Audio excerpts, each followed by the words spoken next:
Hello, everyone, and welcome to my backyard.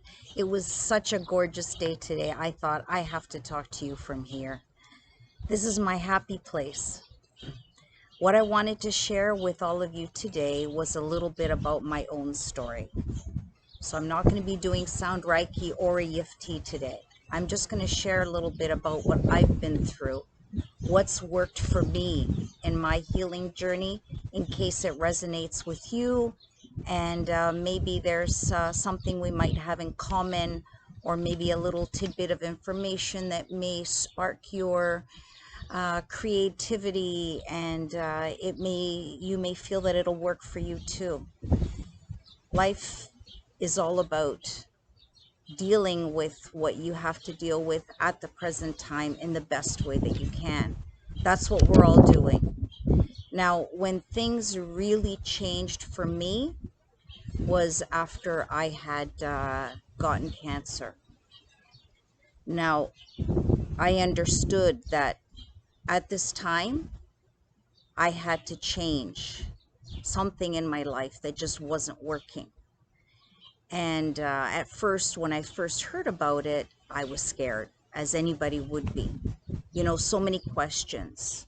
How's my life going to be like after I recover? Will I recover?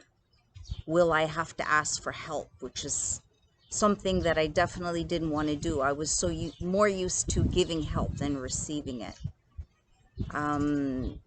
Would I look at myself the same way post-cancer?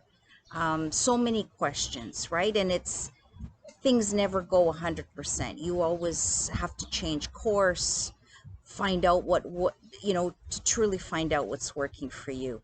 Lots of landmines. So, will I be safe? That's the key emotion. Will I be safe after cancer? Will I be healthy? Can I live my life the same way?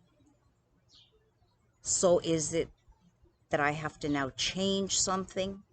And my body said, yes, you have to change something. The mere word dis-ease means that you're not comfortable in your skin. You're not comfortable within your own body right now. So something has to change. Where do I start this journey? So I sort of picked one thing at a time. I had some Reiki done to me. I started with meditation. I then tried Qigong. I actually was experiencing some migraines and found that EFT worked really well for that. So I was doing EFT. So now the next question, how do I know what's working? How do I know, yes, that's what I need to do to get back to good health? Wow, what does that mean? It means I have to listen to my body. How do I do that? How do I listen to my body? I've never done that before. So it would make sense that you have to quiet your mind, right? I know for myself, my mind was always racing. When I was working on one thing, I was already thinking about the next thing I needed to do and the next place I needed to go. I don't know if you're the same. My body was on autopilot, and it was just about getting things done, getting things done. So I had to quiet my mind, connect with my heart, ask the question, and then listen and wait for the answer. And the answer did come. It was listen to your body, and Daniela, whatever you're doing is working. My body was becoming a quieter place. My mind was becoming a quieter place. So that told me I was on the right track. Now, once I found that whatever I was doing was working, then you're sharpening. You know, you're trying to get better at whatever it is that you're doing. And as I was going down that road, I discovered that I perhaps needed to change my thoughts, because I was discovering that they were pretty negative. Now, this was a shock to me, because I've always seen myself as being a very positive person, and I think the people around me would have said the same thing. But my subconscious mind or unconscious mind, when I was connecting with those parts of myself, which I was actually doing through EFT, my thoughts were invasively negative towards myself and the world around me. So I thought, I think this is the core of why I got sick. I wasn't truly loving myself the way I should. So my body wasn't loving me either. I know that sounds weird, but yeah, I wasn't loving myself.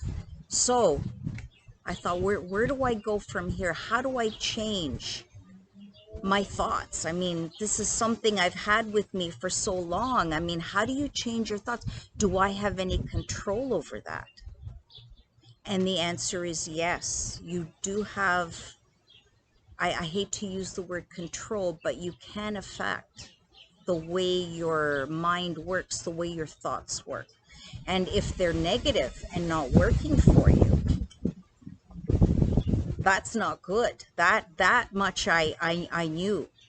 So that's when I used EFT to really look at what all my limiting beliefs were, those beliefs that made me think that I wasn't good enough, or that my environment wasn't good enough, or my relationships weren't good enough. It was not just how I saw myself, but how I saw myself in the world around me. So that was working out really well for me. But boy, this was a lot of work, but the rewards were huge.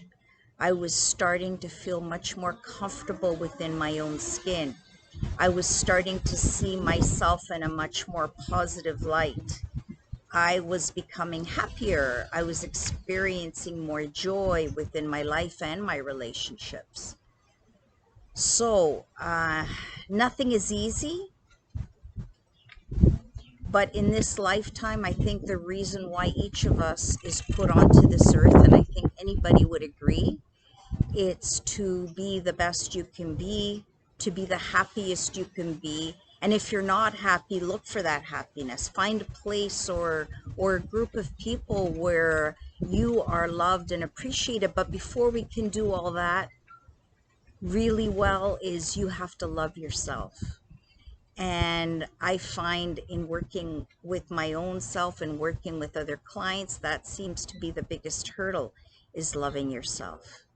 And I invite all of you to go down that road of being truly healthy, happy and healthy, and to try to find your own way of loving yourself.